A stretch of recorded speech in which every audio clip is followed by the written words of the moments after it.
Hi there, I'm Clifford Bates, and welcome to another session of reading Locke's Second Treatise of Government. We left off in our last session, which on the not we did chapter 10. Now we're doing chapter 11, which is titled "On the Extent of the Legislative Power." So in the last chapter, we looked at the forms of government. It was very short, without ending of the different forms of a commonwealth in that sense, which he meant the different constitutions, where he gives the kind of constitutional arrangement of this, the different varieties of things, where he talked about, what was considered democratic, then oligarchic, and monarchical, and he then describes two different types of monarchy, right? Now we're dealing with the legislative power, right? And he said that before that it was the form of the government would always be the legislative power is the supreme power. This is the power to decide, right? It is the power to decide, to make laws. This is the deciding power. Now, this is distinguished. This is where Aristotle in his discussion and at the end of book 4, where he does this division of divides the functions of a city into three basic functions that are between the what he says is the deliberative decision making body in that sense, then those offices which execute laws, and then the adjudicative or judiciary, right? Here, Locke gives us instead, here argues, instead of for the so called, in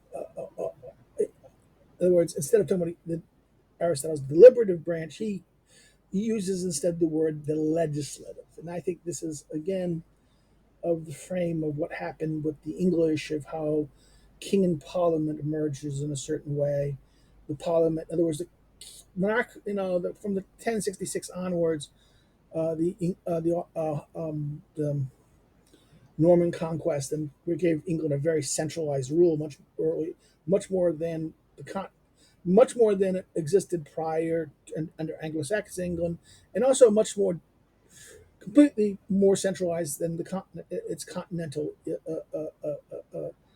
neighbors in that sense. And only with the rise of the modern state in the 16th century do you get kind of a centralization of power by under great monarchs in the continent. Starting a little bit earlier, a century earlier with Spain and Ferdinand, right? Then in France, then you have the establishment of the new political dynastic orders that divide the nations of Europe, right? Um, England thus always, therefore, this idea that real power, the real absolute power, is tied to the legislature, and this is what Locke asserted in the last chapter. Now, let's start. Look at section 134. He says, "The great end of man's entering into society, being the enjoyment of their properties in peace and safety, and the great institution and means of that being the laws established in that society. The first and fundamental positive law of all commonwealths is the establishment of the legislature power, and the first and fundamental natural law, which is to govern even the legislature itself, is that the preservation of society, and as far as will consist with public good of every person in it. In other words, so therefore, as far as and the regulation and preservation of that, and the preservation of every person in it, as far regarding the latter stage, as far as will consist in the public good itself. So therefore, if the preservation of people are conducive to the public good, then the legislature is concerned with it. But if it is not conducive to the public good, the preservation of individuals, then they're not concerned with it. So there's not an absolute thing here, even though you should. In other words, it's preservation. The legislative itself is concerned with the preservation of the society, the body politic. Okay, and then as far as concerned with the public good of every person within it. Okay, so it's this legislative is not only the supreme power of the Commonwealth, but sacred and unalterable in the hands where the community have once placed it. In other words, this is where it is all power is vested in there. In other words, it is but the sacred and unalterable in the hands where the community has once placed it. So once, in other words, once the community social body creates the legislative body, whoever hands they place it, whether it be the one, the few, the many, of whatever body it's going to be there, right? This is a sacred and in other words, the supreme power of the common, but sacred and unalterable in the hands where the community has once placed it. Nor can any edict of anybody else, in other words, other than the collective will, right, of the people who make it, in what form soever conceived, or by what power soever backed, have the force and obligation of law, which has not been sanctioned from that legislature, which the public has chosen and appointed. For without this, the law have could not have that which is absolutely necessary to its being law, the consent of the society. Whoever whom has no body can have a power to make law. In other words, the consent of the society, over whom nobody can have a power to make laws, but by their own consent, and by the authority received from them, and therefore all the obedience which by most of them solemn ties by the most solemn ties anyone can be obliged to pay, ultimately terminates in this supreme power. And it is directed by those laws which it enacts. Okay, right? This is so. Therefore, it's bound also by the laws it enacts, right? Nor can any oath or to any foreign power whatsoever, or any domestic subordinate power, discharge any member of the society from his obedience to that legislature. So therefore, not a foreign power or subordinate power cannot say you don't have the allegiance to obey the legislature, abide by the decisions of the legislature, right? From his obedience to the legislature, acting pursuant to their trust. In other words, as long as the legislature is pursuing their trust, what is by their trust here is what are they responsible for, which is what the public good, the public safety, the preservation of of as he said here earlier, of the society, and as consistent with the public good of every person in it, right?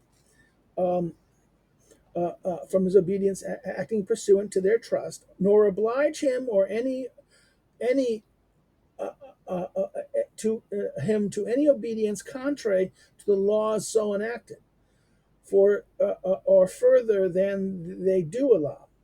It being ridiculous to imagine one can be tied and ultimately to obey any power in a society which is not the supreme. So therefore, you only have the authority. In other words, you only have to obey the supreme power. The argument here, this paragraph. Then that the supreme power is, and it's kind of not serious if you have to obey the. So therefore, the supreme power and the laws and the rules and the things that it has, the legislative power has authorized, you are to carry, as long as that, again, as long as it's complying with its obligation, or the wordy words, the trust. That is, he again, remember, the legislature is trusted with the preservation of society, and as every person in it, as long as that it's consistent with the public good, as he said earlier. Um, uh, uh, uh, uh, Not to take obligations or oaths to the contrary. In other words, if you take an oath to either a foreign power, that doesn't dissolve you of obligation to comply with what was been the lawful consented to legislature has authorized. Now here we're going to be. This is right here is a quote. He puts a footnote here. This is a Lockean footnote. Which is absolutely necessary for it being law, asterisk. And the quote is here. The lawful, this is a quote from the Hooker, and it's going to be a quote, right? The lawful power of making laws to command who command whole politic society of men belongs so properly unto this uh, uh, uh, uh, uh, uh, unto the same entire societies, that for any prince or potentate of whatever kind soever upon earth, to exercise the same himself, and not by express commission, immediately and personally received from God, or by or else by authority derived from the first from their consent, upon whose person they impose laws. It is no better than mere tyranny. Laws, they are not, therefore, um, laws they are not, therefore, which public proclaim hath not made so. In other words, this is Ecclesiastic Polity 1, Book 1, Section 110 again. In other words, the laws which have not been the public, which the public appropriation has not made so, are not laws. Okay. Um,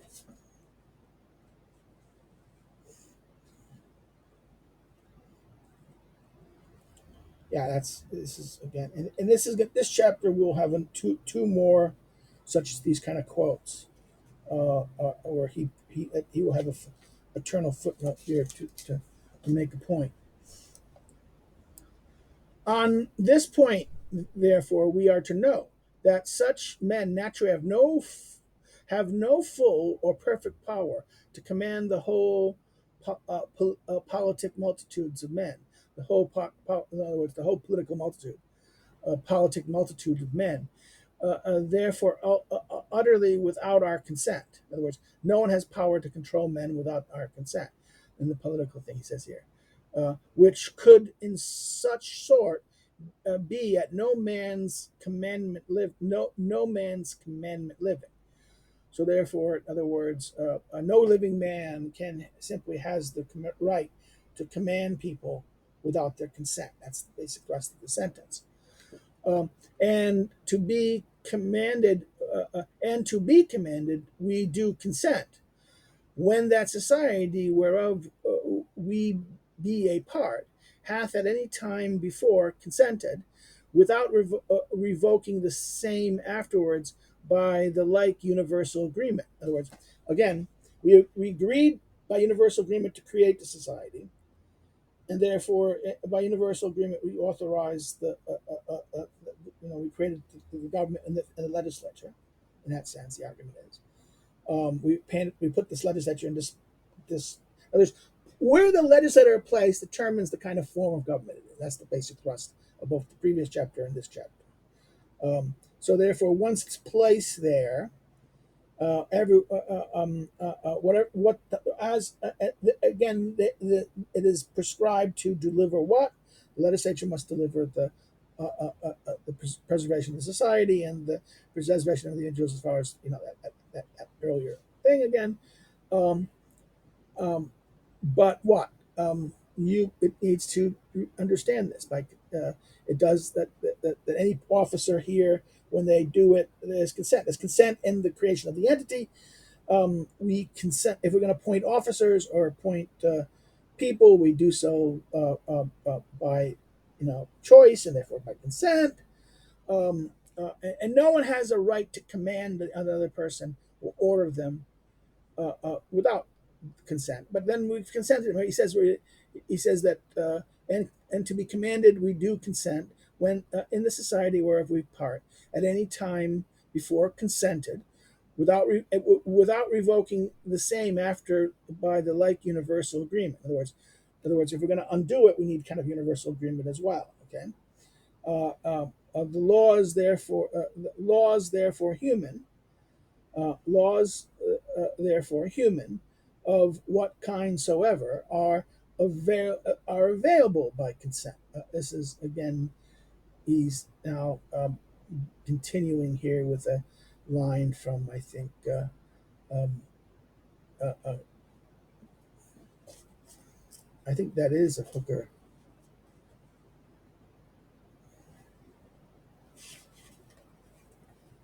Is that, This is one of those weird.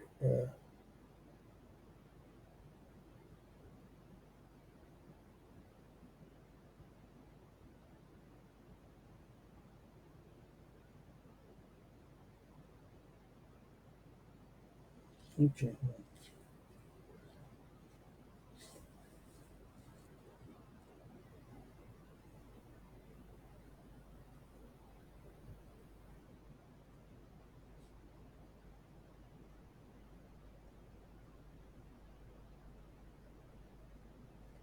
Okay, we did that supreme. Okay, this is a weird problem here because, uh, oh yeah, it's a continuation. Sorry, this paragraph is the continuation of that note. Okay, sorry. Okay, that's why I was like, and that's here is another quote from. I knew that, again. This is one of the problems with this text. Kind of maybe saying maybe I should have used a different one. I only picked this one because this was the easiest one available. I didn't want to use the I couldn't get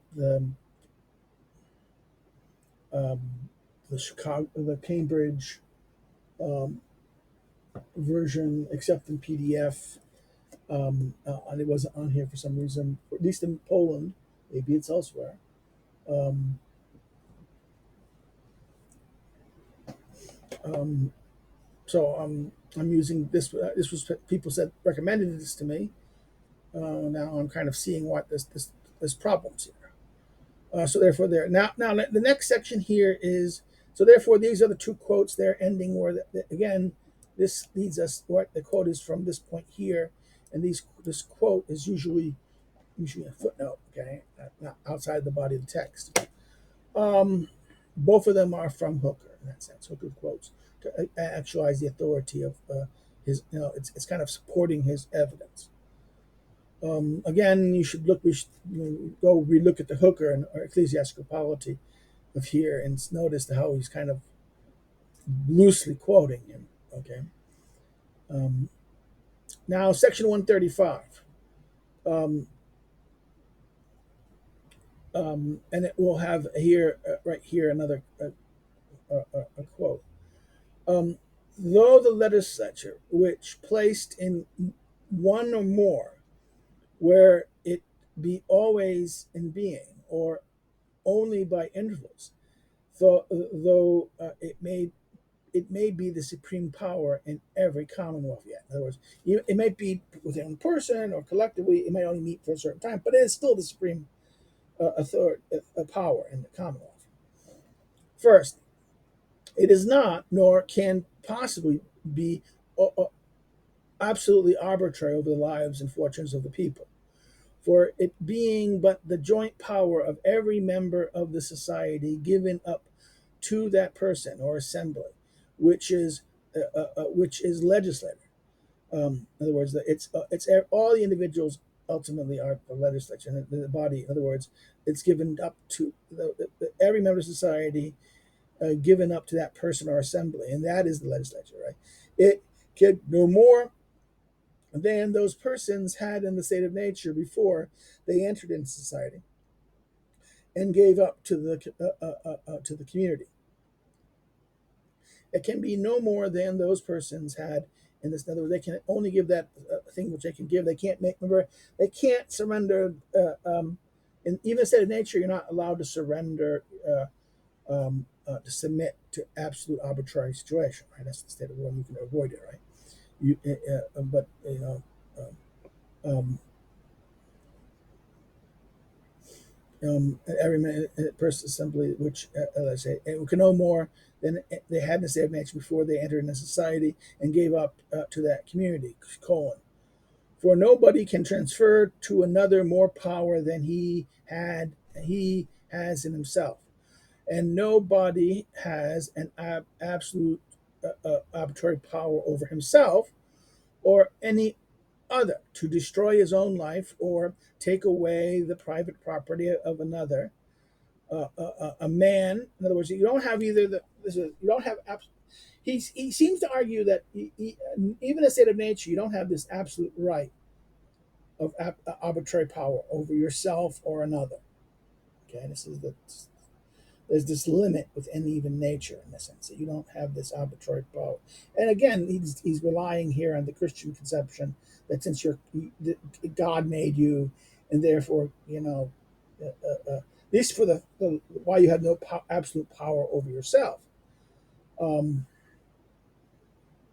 and the reason why you don't have absolute power over take another person is the same reason you don't. In other words, their property is because take their property means you have the power over their person, and therefore it means and thus you'd have the ability to take their life.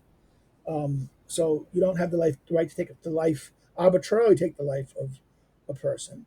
You can do it for the protection of yourself, but not because you want to, or complete. Let's say this, right? You don't have this absolute home is life and to take away the property of another. A man has, as has been proved, cannot subject himself to the arbitrary power of another. And this is the early sections on, again, on the early sections that he's talked about. So I proved this already, right?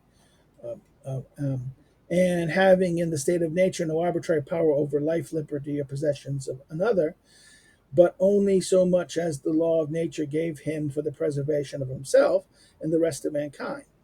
This is all he doth and can give up to the Commonwealth, and by it to the legislative power. So the legislative power can have no more than this. So therefore, the legislative power can only exercise the powers you had in the state of nature.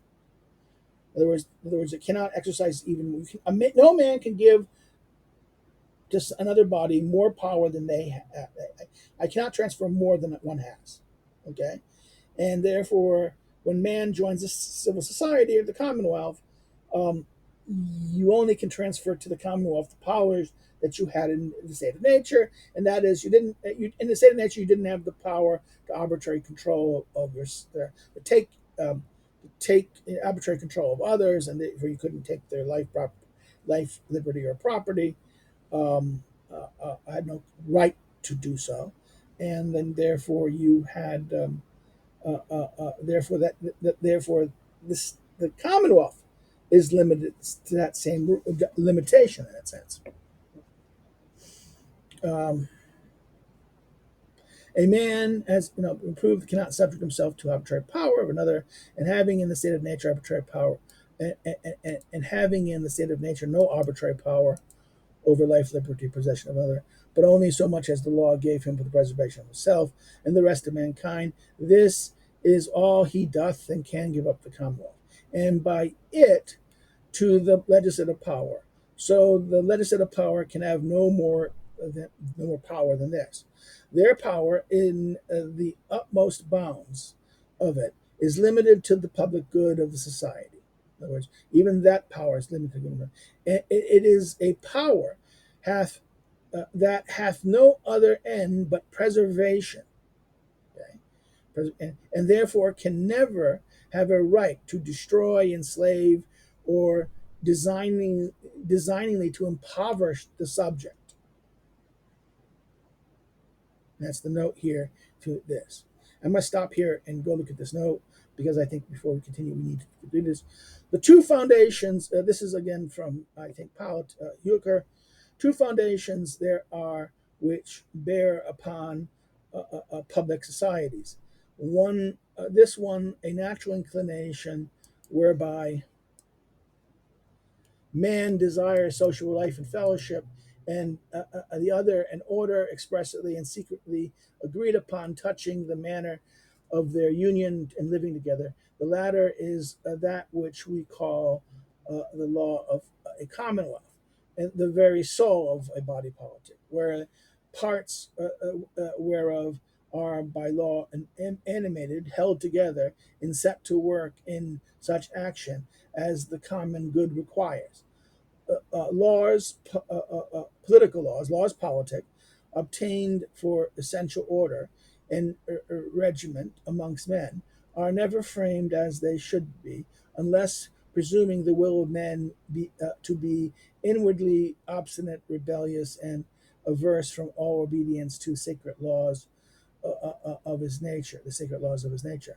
In a word, unless presuming man to be, in regard of his deprived mind, little better than wild beasts, they do accordingly provide, notwithstanding, so to frame his outward actions, that they be no hindrance unto the common good, for which societies are so instituted.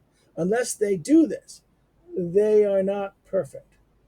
In other words, they need to guard against the dangers of. They need to guard against the dangers of the obstinate, rebellious, and things that men's nature like that. Again, this is that famous line that from Hooker, Ecclesiastic Politics, Book 1, Chapter 1, Section 10. That famous section from Hooker. Secondly, the legislative or a supreme authority cannot assume to itself a power to rule. Okay, no, whoa. Let's not jump. Let's go back to where we left off. We left off here, right? So let's continue the 135 after that quote from Hooker. The obligations of the laws of nature cease not in society, but only in many cases are drawn closer and have by human laws known penalties annexed to them to enforce their observation. So therefore he's saying that, in other words, the laws of nature don't end when we leave the society. They're still there. In fact, in other words, that society often perfects or improves the laws as industry. Remember back in property chapter 5, how industry improves the fruits of nature massively. Well, the same can be said here about society, the civil law. In other words, it acts specific penalties to the laws that did not. In other words, in many cases, draw them closer and have by human law known penalties annexed to them to enforce this observation. Thus, the laws of nature stand as an internal rule to all men, legislatures as well as others. So the laws of nature don't end. This is interesting. He's saying that the laws of nature, again, this is where he's kind of blurring a kind of Newtonian scientific view of the physics conception of the laws of nature, which is done by the people like Descartes and Bacon and size, versus the Christian Aristotelian thing of Thomas and the churchmen of this idea of natural law, right? This moral teaching. The implicit argument here is the moral teaching that's implicit there of these laws of nature are and therefore the laws of nature still bind states, binds the Commonwealth, and binds the legislature in that sense. And therefore, in what sense it binds it? Because the purpose of this, it perfects it, right? In other words, the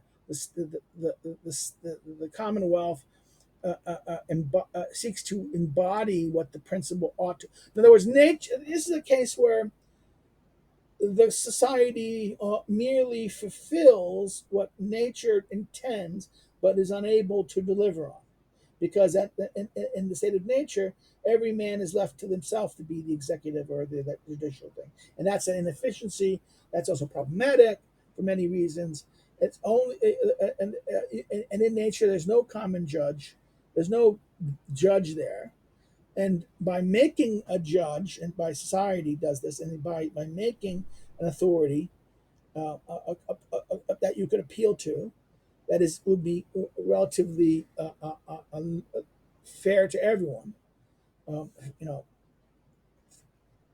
looking out for everyone's good, it should be. This leads us to the need of what we do here. So, okay, right? So, the rules, in other words, the laws of nature make such eternal rules to all men, let us say as well as others. The rules that they make for men's action must as well as their own and the action and other men's actions be conformable to the laws of nature, i.e., the will of God, of which that is a declaration and fundamental law of nature, being the perfect preservation of mankind, no human sanction can be good or valid without it. So therefore, unless it is, in other words, the laws of nature are basically what? The will of God, in a sense. And if, therefore, in other words, political law, and what is the will of God? It's ultimately the preservation of mankind. Okay.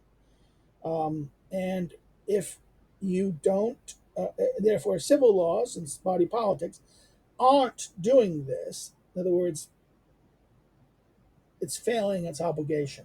It must, in other words, the and therefore no human sanction can be good or valid against it. In other words, this is almost kind of a rejection of a kind of positivist view that it's saying that no, yes, consent is necessary, but consent doesn't make it right. In other words, consent. If we all consent to murder somebody unjustly, okay, we're going to exterminate. What makes remember, no one has the right to deprive the person of life arbitrarily. Okay, arbitrary power. So therefore, therefore the people agreeing or consenting to an act of arbitrary power is something which they could not do in nature. Therefore, they could not do in civil society. If they do it, it's violating both the state of nature and violating the laws of nature. And therefore, if the society does this, it too is violating the laws of nature and therefore cannot be good. Therefore, just because of, in other words, consent doesn't necessarily make something right. What consent here does in Locke, it seems to be, of how Locke's using it here, at any rate, is it gives it legitimacy. Okay, it doesn't set right, but and therefore there's a distinction between what is right and what people will consent to, and that's the gap, right, between what is perfect right and versus what we can what people will consent to. Almost like there's a gap here in that sense. So let's now turn to where we left off in the next chapter, 136. Secondly, the legislative or supreme authority cannot assume to itself a power to rule by extemporarily arbitrary decrees, but is bound to dispense justice and decide the right of the subject by promulgating standing laws and known authorized judges. Now, this is another thing. This is the bottom thing there. I'm going to stop here and I'm going to go read it here just to get it done. This has, again, two little bits of quotes from a thing. He says, human laws are measure in respects of men whose actions they must direct, howbeit such measures they are as have also their higher rules to be measured by, which rules are two, the laws of God and the laws of nature. So the laws humans must be made according to the general laws of nature and without contradiction to any positive law of Scripture. Otherwise, they are ill-made. So, therefore, in other words, that any law a civil body makes should be combined. Two principles should be guided. One, the general laws of nature, and without contradiction to any positive scripture law of Scripture. Otherwise, they're ill-made laws, right? Okay, human laws. And then again, this is Hooker, Ecclesiastical Politics, Book 1, Chapter 3, Section 9. So this is the first one. Not of that. And then now he's going to again quote from Section 10: to constrain men to anything inconvenient doth seems unreasonable. So therefore, that's again in Section Hooker's Ecclesiastical Politics 1. Book 1, Chapter 1, Section 10. Arbitrary power. Let's go back here now, back to where we left off. For the law of nature being unwritten, and so nowhere to be found but in the minds of men, they who through passions or interest shall miscite or misapply it cannot so easily be convinced of their mistakes, where there is no established judge.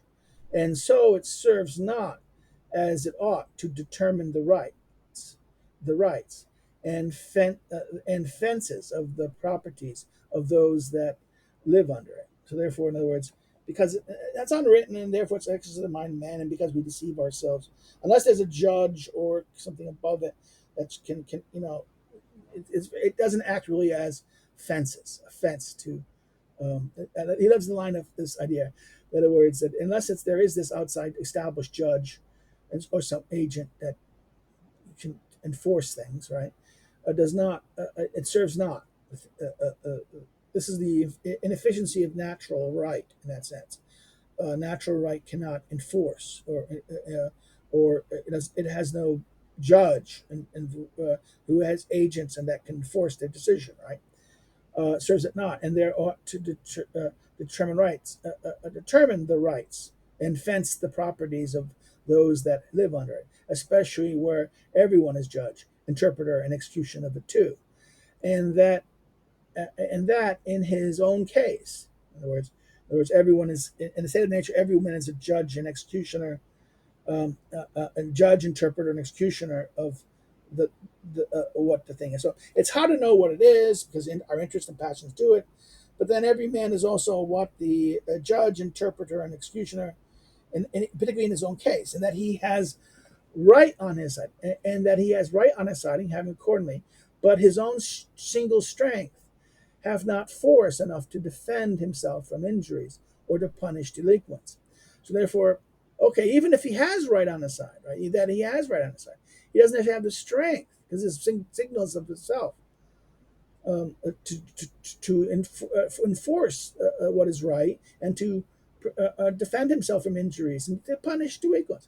To avoid these inconveniences, which disorder men's proprieties in the state of nature, men unite in society, that they may have the united strength of the whole society to secure and defend their properties, and may have standing rules to bound it, by which and every one may know what it is. To this end, it is that in other words, it is to this end, it is that men give up all their natural power into the society which they enter into, and the community put the legislative power into such hands as they see fit with this trust, they that shall be governed by declared laws, or else their peace, quiet, and property will still be at the same uncertainty as it was in the state of nature. In other words, unless they do this, this is what he says. To that end, men give up their power and enter society, and the community, and put into legislative power such the powers that they think fit. In other words, all the powers that they did not, but not powers exceeding what they can give. Remember, he said it earlier. In other words, no arbitrary power, and powers they don't have to give, but only they should give all power that they have, and as much of it is to what that they think fit, right? With this trust that they shall be governed by declared laws, or else their peace and quiet and property will still be at the same time uncertain as it was. In other words, these things have to happen. If they're not done this way and it's not done for peace, then or security, the peace and security, then what happens? Well, then be in the same condition as they were in the state of nature. So government that is not effective, does not act uniformly in clarity, and does not really deliver what the trust is, men are back in the state of nature in a sense. Okay, now think about this. This is that whole problem. When the police don't police, what happens? Well, that means government isn't doing its job and not delivering the promises of providing security, and therefore people are back in the state of nature. In other words, you're not as secure. In other words, you're in the same situation you are in the state of nature. Okay, that's in the sense. 137. Absolute arbitrary power, or governing without settled standing laws, can neither of them consist can neither of them consist with the ends of society and government, which men would not quit the freedom of the state of nature for, and tie themselves up under, were it not to preserve their lives, liberties, and fortune, and by stated rules of right property to secure their peace and quiet. Okay, this is that. So absolute power, absolute arbitrary power, are governing without settled laws. These two things. In other words, these cannot be the end of a society or government, because if that was the case, men would never have agreed to. Men could not. First of all, why would, if without settled laws and therefore everything's unsettled? Why would you do? What benefit is society giving you? Not much. And to be under absolute power. Well, first of all, no, you try. That's the reason why being under absolute power is to be under the state of war, and therefore no one wants that. No one willingly wants that, to be under the absolute power of others, and therefore why would again that you enter into? This is something you created this society to escape from. Okay, right? And therefore this was to secure their peace and their quiet, as well as their right. It cannot be supposed, again, this is very much consistent with Hobbes, it cannot be supposed that they should intend, had they a power to do so, to give to anyone or more an arbitrary, in other words, to give to anyone or more, any group, that was either be a king or a Congress, or an oligarch, whatever form of government, absolute arbitrary power over their persons and their state, and to put a force into the magistrate's hand to execute his unlimited will arbitrarily upon them. This were to put themselves into a worse condition than the state of nature, wherein they had liberty to defend their right against the injuries of others, and whereupon equal terms of force to maintain it, and were upon equal terms of force to maintain it. But then again, he does not say. I mean, that's wait a minute. This is whether invaded by a single man or many in combination. But wait a minute. Remember, the problem was that again, this is the inconsistency. But wait a minute, you're saying this, okay, great. This assumes that assumes the ideal, the what's in the state of nature. In the state of nature, every man is left to himself to do this. And the second that my arm is on, you have the right to do this. But in reality, you don't necessarily. You may have the right to do it, but you don't necessarily have the ability, and ability, because you may not have the force to oppose the other person. You might not be strong as the other person, and that you might not have enough force to get the other person to do it, not to do what they're doing. Okay, and maybe because of that, by trying to stop other people from doing something that's wrong, you knowing that you can't stop them from doing what is wrong, you don't stop them, because if you tried to stop them, it's too dangerous. You'd be the target of it now too, right? Okay.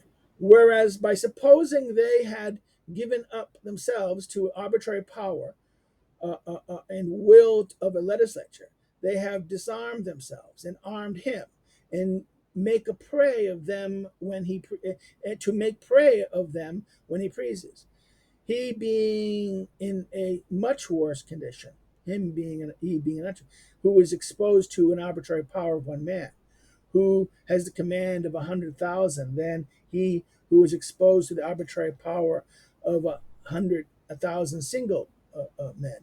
Nobody being secure than his will, who has such a command, but is better than that of the other men, though his force be 100,000 times stronger.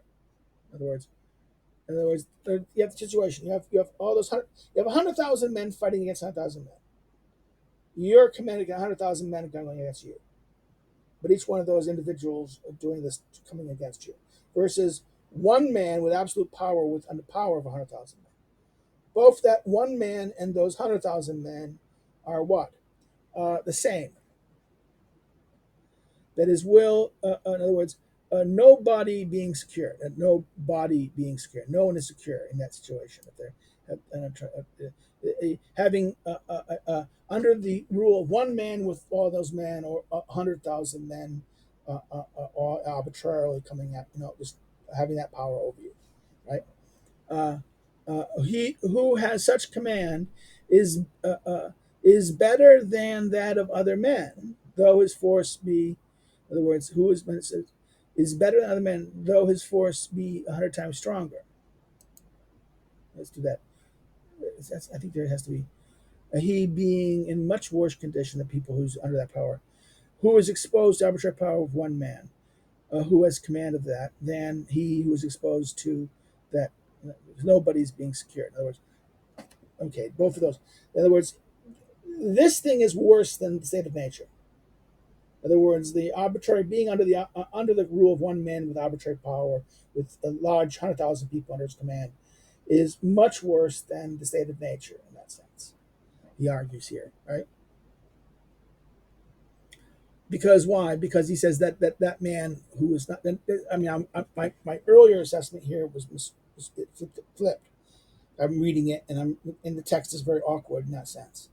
And I always joke. My friends say to me, a colleague of mine who teaches at Clemson told me that Locke is, teaching undergraduates Locke's just forget it, because they can't understand it, because the text is so.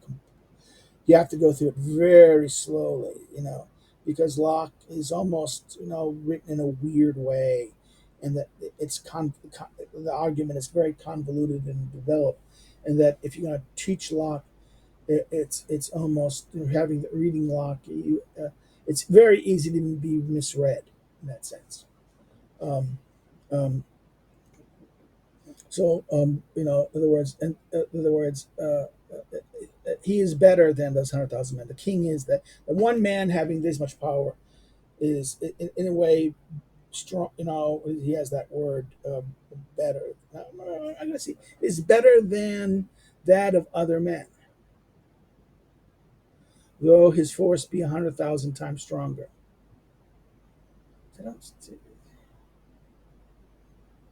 Nobody being. Let's do that. Then he. Okay. Let's do that whole line again. Whereby, by supposing they had given themselves up to arbitrary power, and what the letter say, they have disarmed themselves and answered to him, make him pray as he pleases. Semicolon. He being in a much worse condition, comma, who is exposed to an arbitrary power of one man. This is that who has command of 100,000. Then he is exposed to the arbitrary power of 100,000 men. Semicolon. Nobody being secure, comma, this his will, who has a single command, is better than that of other men, though his force be 100,000 times strong. Okay. Therefore, in other words, this is weird.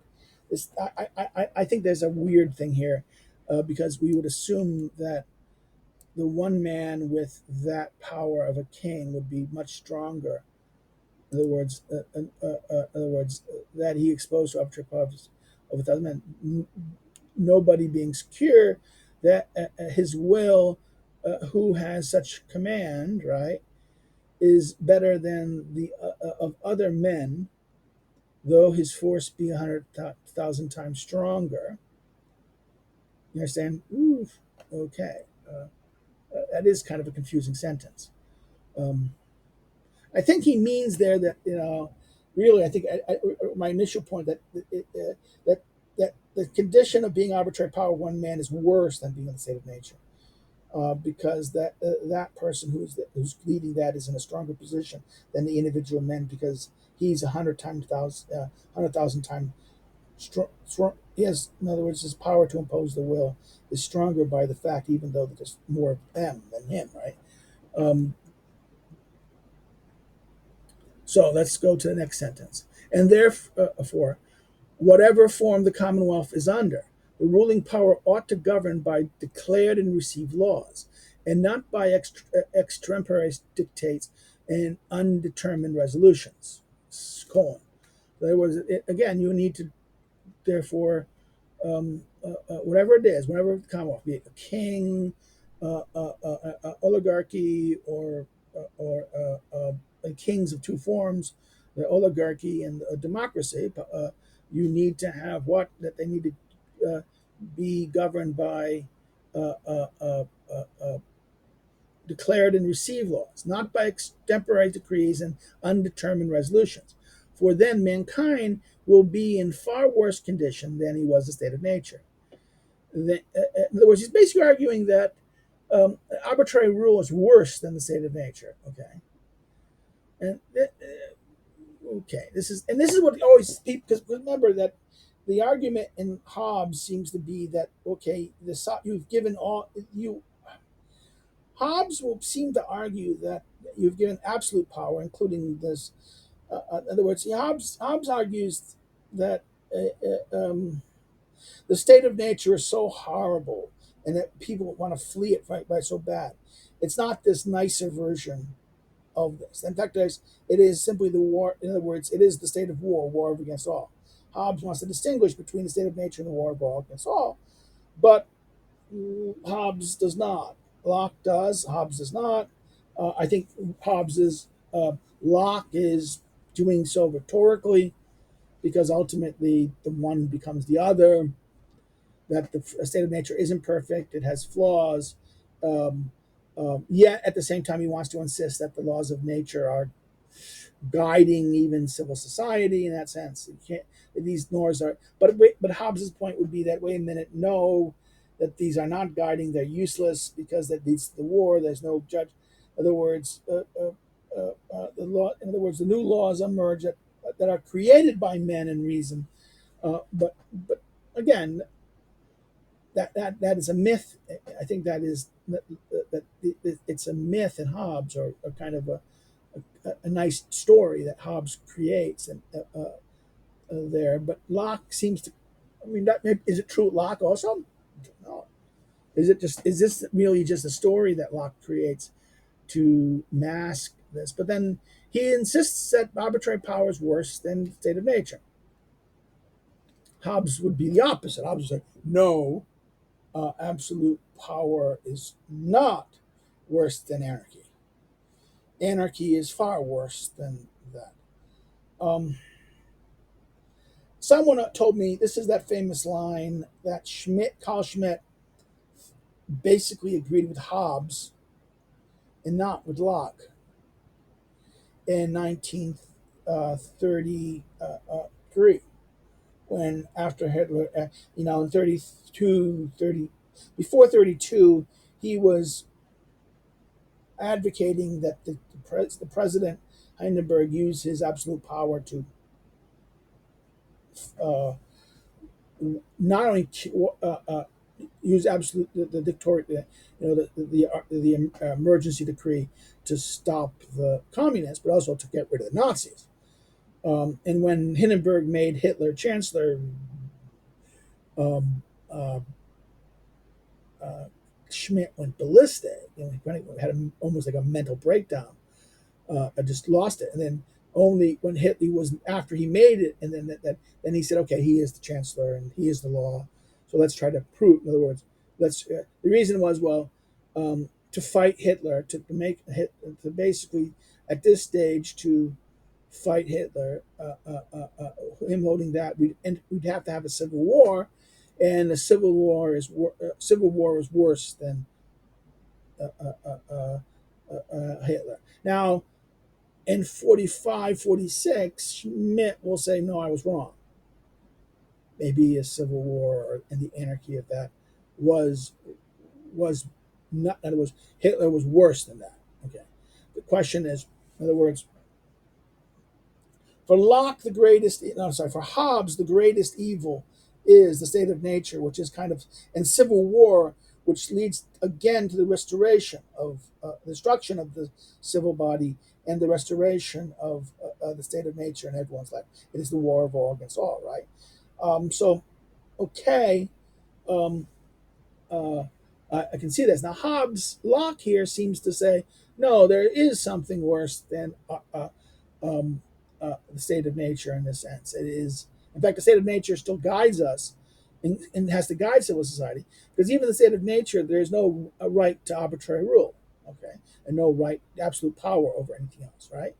This idea there's a prohibition in nature of absolute power, or either of your over yourself or over others, okay, and you don't have a right to surrender yourself to absolute power, to not exercise it, or to deliver yourself unto it, right? Um, so, okay, that is, and therefore the idea here is this is something that happens here. That therefore it needs to be the political order must kind of always understand that this has a restriction towards it. So therefore, he says that this repeat this. For then mankind will be far worse under condition than state of nature. If they shall have one armed or few men with a joint power over the multitude, to force them to obey at pleasure the exorbitant or unlimited decrees of their sudden thoughts, or unrestrained until that moment unknown wills, without having any measures to set down which may guide and justify their actions, colon, like a period here, stop. For all the powers the government has, being for only for the good of society, as it ought, not to be arbitrary and at pleasure, comma. So it ought to be exercised by established and promulgated laws, semicolon, that both the people may know their duty and be safe, and be safe and secure within the limits of law, semicolon. And the rulers, too, kept within their bounds, comma, and not be tempted, comma, by the power they have in their hands, comma, to employ it to such purposes, comma, as by such measures, comma, as they would not have known, or not, and and own not willingly. In other words, they're not own it not willingly. In other words, they need to be promulgated laws. They need to be done like this, and not by secret decrees and things that you don't know what's going to happen, and that if you or done in such a way that they're promised, they're not expressly done things, and to be in a situation later that have given this great power, but we don't know their purposes, and then we discover it, or we wouldn't have given you that power in the first place, right? So that's the second. Again, this is that first, second, third, right? So 136 the second, the first is here at 135. So 135 first, second at 136, and now third at 138. Third, the supreme power, the arguments he's making, right? Thirdly, the supreme power cannot take from any man any part of his property without his consent, for the preservation of property being the end of government, and that for which men enter into society. It it necessarily supposes and requires, comma, that the people should have property, comma, without which they must be supposed to lose that, comma, by entering into society, comma, which with the end for which they enter into it, semicolon, too grossly an absurdity for any man to own, period. Men, therefore, in society having property, they have such a right to the goods, comma, which by the laws of the community are theirs, comma, that nobody hath a right to take their substance, or any part of it from them without their own consent, colon. Without this, they have no property at all. For I have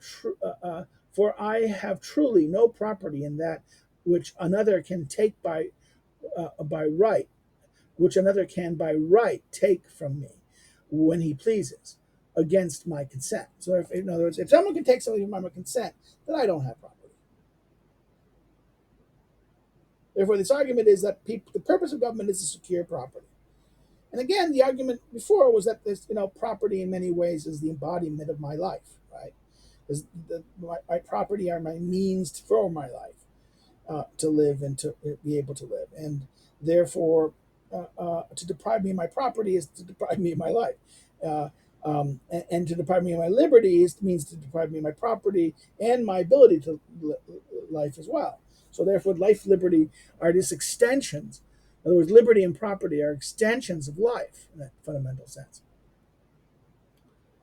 Um,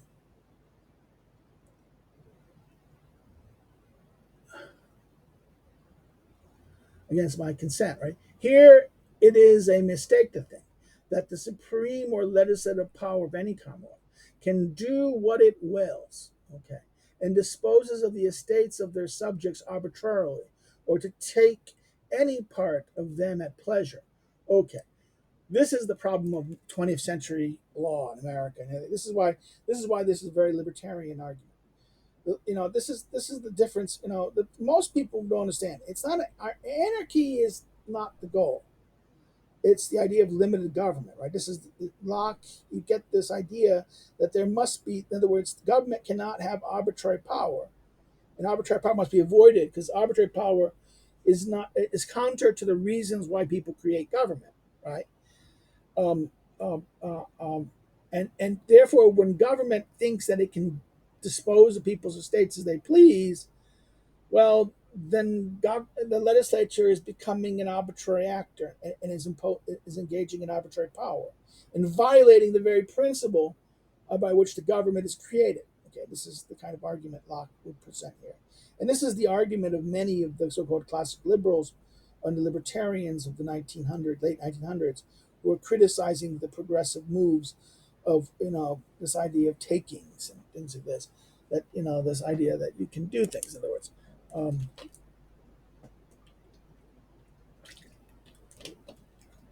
that this is not much to be feared in government, where the legislature consists wholly in part in assemblies which are variable, whose members, upon the dissolution of the assembly, are subject under the common laws of their country, equally with the rest.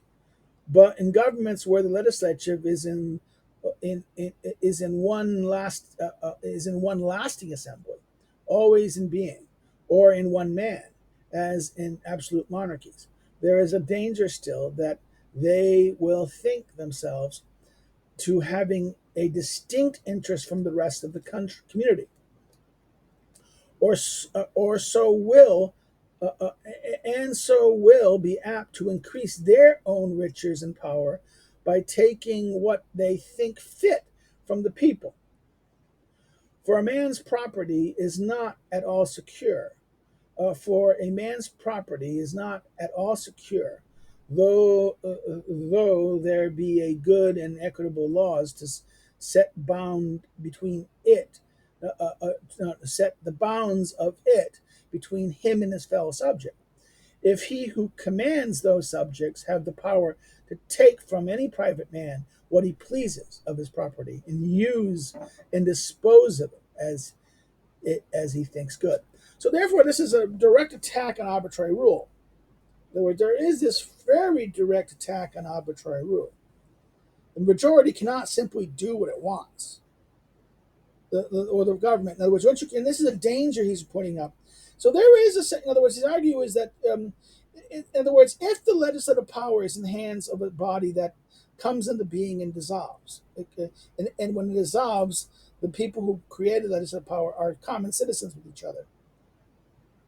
The danger happens when the legislative power is given to a body, or either an individual or a group, an institution that never dissolves and never goes back to the thing. In other words, an oligarchical aristocratic body, um, um, and or a king, right? And then what happens is that these people think that they have an interest different than the interest of the people, and then start governing according to their interests as opposed to. In fact, again, Aristotle's argument always is that the purpose of good government is the purpose of shared. No, government needs to always do it shared rule, benefit of common rule. In other words, this is the idea of common good. The common good is the benefit that all benefit by. This is my argument against this idea of the good. And common good is this kind of like this moral high point. No, the common good means nothing more than the good that we share in common. Therefore, a benefit that should benefit us all.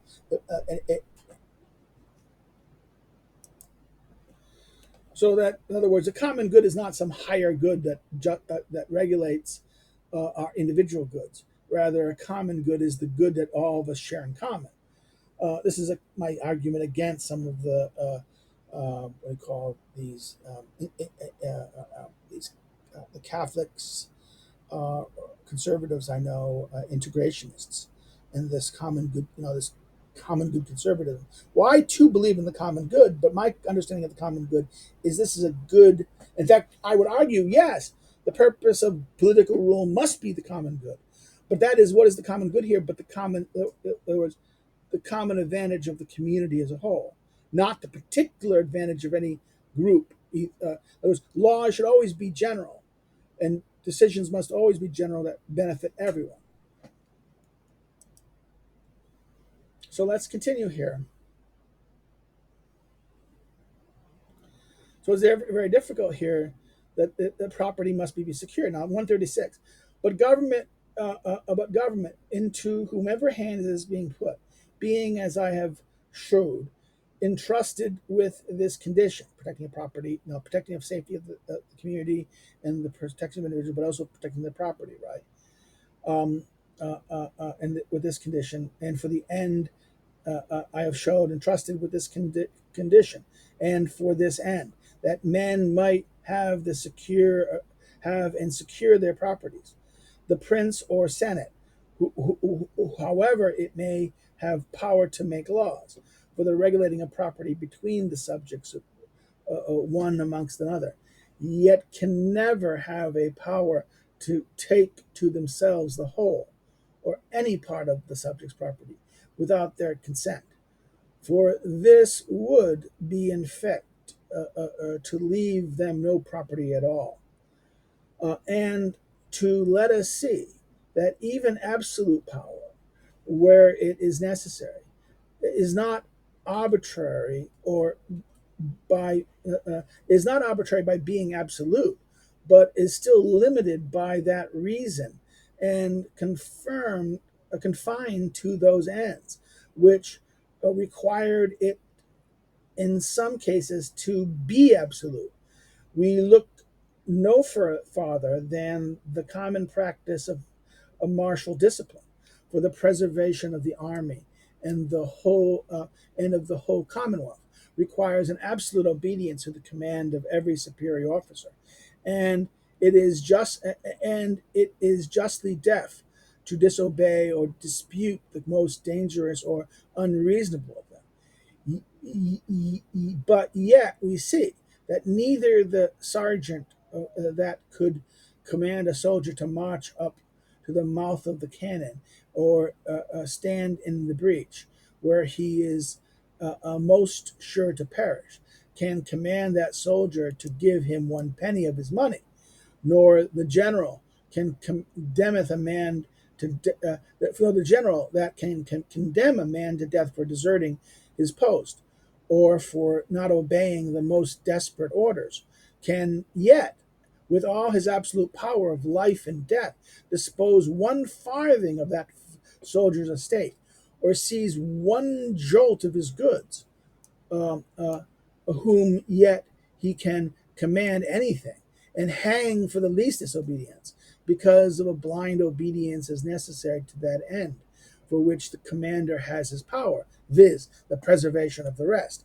But the disposing of his goods has nothing to do with it. So notice, this is very interesting. He now makes a distinction between absolute power and arbitrary power. the arbitrary power, the absolute arbitrary power, or arbitrary power, absolute power is not really absolute in this sense. In other words, we may give a power of life and death to rulers, but or officers or people. And examples of the military, right? This is where even Hobbes makes a weird argument that, well, when you are, that when the sergeant orders you, you have a right to say no, because he's violating the contract, right? That's that weird thing in Locke, Hobbes, I mean, that when the man is sent to soldier, the sergeant orders the soldier to march up the mouth breach of the cannon, or he's going to perish. Well, I'm sorry, by doing, the idea that this contract is protecting my life, I'm sorry, my life is being, you're sacrificing my life. So no, I'm going to disobey you. And in one sense, because you violated the contract, and therefore you're violating that. This is kind of the weird thing in Hobbes. That this is a major problem in Hobbes, is this thing. This example here for Locke argues, but wait a minute, yes, we can do this, but this is not inconsistent, because the end, what we're doing is that there's limits. That there's, yes, the purpose of this is your life may be required for the safety of your individual's life may be and its loss may be required for the survival of the collective community. That's why he does not say it's the absolute preservation of every individual, or rather it is what public good permits, right, earlier in the chapter. Because why? Because in order to, in other words, in order to deliver that preservation and that security, yet the individual may need to sacrifice to achieve this. But therefore, that command to sacrifice, okay, that harms you and your interests, but it's for the sake of the collective good of all. And at the same time, that power does not grant those who are in command to take your property. They can order you to do that, but it can't say, "Give me your penny, give me your money.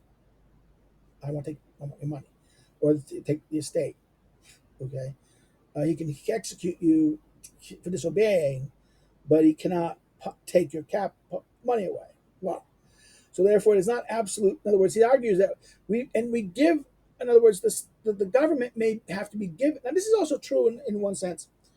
The law needs to be absolute. That no one would be dare. In other words, the power of the law must be absolute in that sense, because no one can be above it, and anyone who tries to be above it needs to be able to be crushed. Right. This is why, and therefore, without that, there's no civil society. So, civil society, limited government does not mean limited in regards to power. Okay?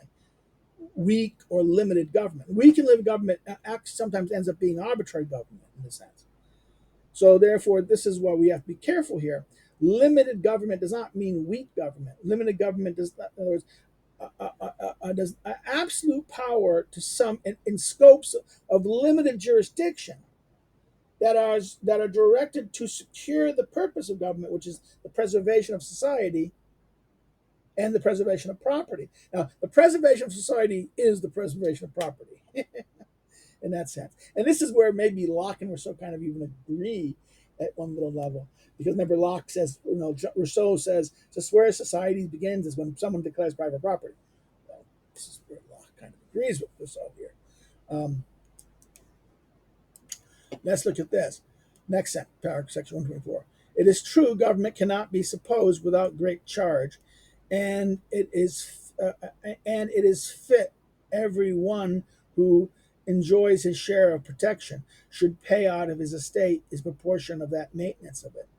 But still it must be of his own consent, i.e. the consent of the majority, given it either by themselves or their representatives chosen by him. For if anyone shall claim a power to lay and levy taxes on the people by their own authority, without such consent of the people, he thereby invades the fundamental law of property and subverts the end of government. For what is property for what property I have in that which another may by right take when he pleases to himself? In other words, In other words, the idea private. If someone can take my property whenever he wants, then how do I have property? How's my property? In other words, okay, this is the government cannot do this. Now, of course, we must pay our equal share, but that share can be determined by the majority. But as long but it needs must be what the people who constitute it must be chosen by us, right? But the second, anyone shall claim to power to lay taxes on people by his own authority without such consent. And again, this is he's now doing this. This is pure English law too. The king can only this Magna Carta, right? Magna Carta. The king can only act by consent by the barons. The barons are first, then Parliament needs to do it, right? He needs to if he's going to levy a tax or to spend the money from the people, right? To issue a tax, to take money from people, he needs to get the consent of of Parliament. This is Magna Carta establishes principle, and that therefore this is what and that and Magna Carta is what an agreement that the king himself enters into, right? So 141. We're going a little long. I'm sorry. Fourthly, right? 141. The fourth thing: the legislative cannot transfer the power of making laws to any other hands, for it being but a delegated power from the people. They who uh, uh, uh, uh, have they who have it cannot pass it to another. So therefore, the legislative power cannot be handed over. If it's from the people, they can not hand it to someone else. The people alone can appoint the form of the Commonwealth. So therefore, the legislature can't create a new, restructure the Commonwealth, handle its power, handle the legislative power to someone else. Form of Commonwealth, which is by constituting the legislature and appointing in whose hands that shall be. And when the people have said, we will submit to rules and be governed by laws made by such men and in such forms, nobody else can say other men shall make laws for them, nor can people be bound by any laws, but such as they have enacted by those whom they have chosen and authorized to make laws for them. The power of the legislature being deprived from the people by the positive voluntary grant and institution can be no other than what that positive grant conveyed, which being only to make laws and not to make legislatures. The legislature can have no power to transfer their authority of making laws and place it in other hands. So therefore, he ends this paragraph with this idea that the people make the government Commonwealth and create the government and create the particular and by creating the government means the form of government, the Commonwealth. By where does it place the legislature? Who does it give the legislative power to? The legislative power cannot give the legislative power to someone else. Only the people can give the legislative power. The collective entity can give it. So if they're going to, in other words, and therefore the legislature cannot transfer its authority to other bodies by law itself. Okay, this is something that and this is a big thing in American constitutional law, because the argument here is that does not Congress do this constantly with its creation of administrative state? Doesn't the administrative state, in this sense, violate this kind of principle in law fundamentally by the way it? In fact, doesn't most modern thinking violate this in this way? This is a thing, and I think even Hegel agrees with Locke here. The argument here is that the people create the administrative state in this sense. Then, in other words, the administrator and the administrative entity in the Hobbes in the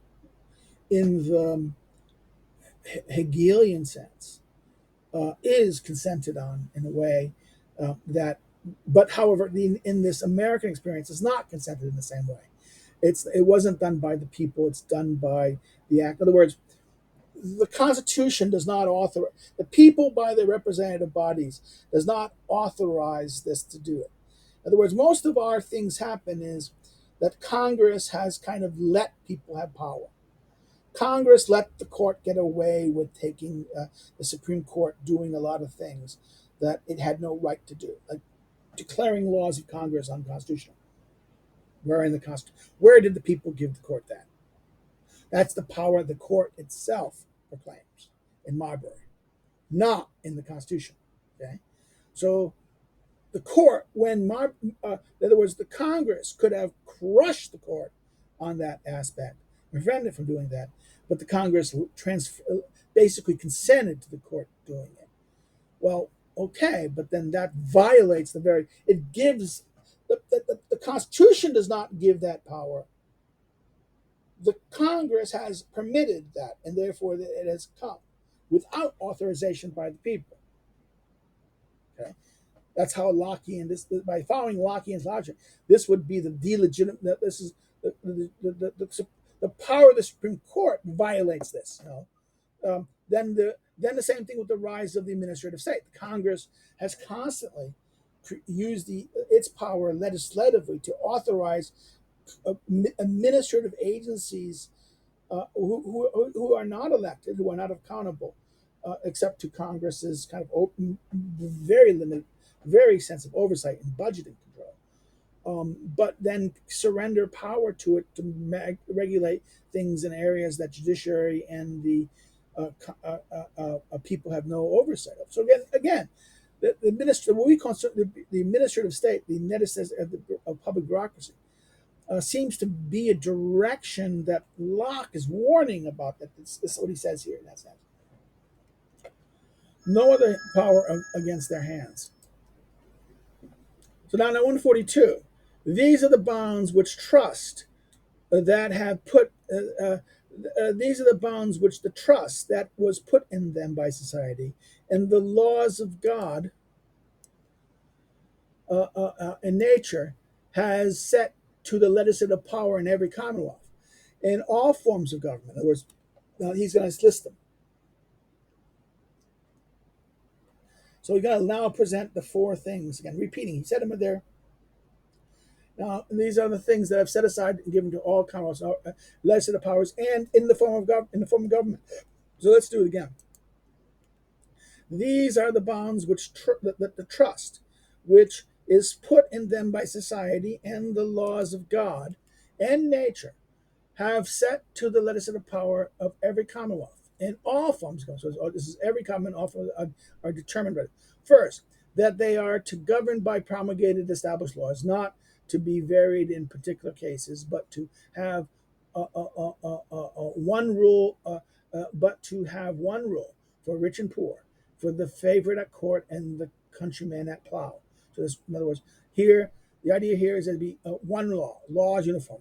Everyone is under equality under the law, right? That is the principle here. Second, that these laws ought to be designed for no other end ultimately, but the good of the people. So therefore, the law should be designed for the good of the people collectively, the common good, the good collectively. In other words, of the people, their benefit, collective benefit, not of a person or group, not private interest, but for the good of the people, right? The common, the shared good in that sense. Thirdly, that they must not raise taxes on property of the people without the consent of the people, given by themselves or their deputies. In other words, so no taxation without representation, and therefore because it means by tax. Here again, this is very much the English model, right? And this properly concerns only such governments where the legislature is always in being, or at least where the people have not reserved any part of the legislature to deputies, to be from time to time chosen by themselves. So therefore, in other words, if the people come together and do this, then they can make that. But in other words, this is weird. This is that they must not raise taxes on the people without the consent of the people, given by themselves or their deputies. Okay, and this properly concerns only such governments where the legislative is always in being. Therefore, the legislative is permanent legislature.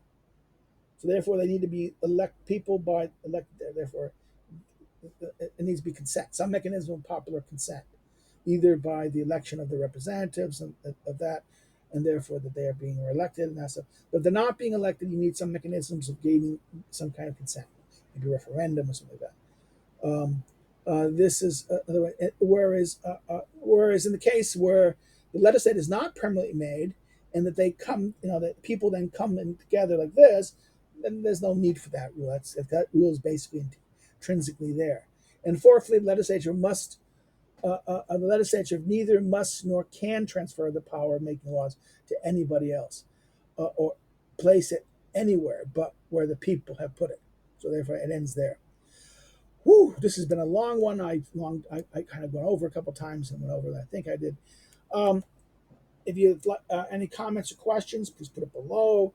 If you liked it, okay, like it. If you don't like it, say why you don't like it, and give me criticisms like dates. You keep on talking too much. You repeating the thing over and over again.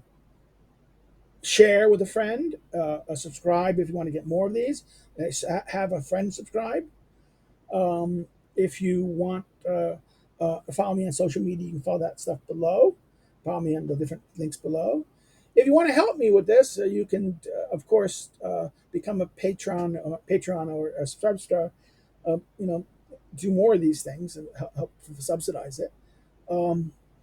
Of course, if you don't want to do that, you can always buy my book at Lulu, which is a kind of commentary. Okay, Aristotle. It's not about Locke, so why do I want to read it? Okay, but Aristotle's notebook, this book, Notebook on Politics. You can get it on Amazon, but I would recommend Lulu because Lulu, I get more of the money than in other words, Amazon's profits goes to me there. But I understand Lulu makes you pay transport where Amazon doesn't. So I can understand. If you even buy Amazon, I'll make something. I'll make a lot less than I would make than by Lulu, but okay, I understand. Again, thank you again. We will continue next session looking at chapter 12. Have a good day. Take care. Bye bye.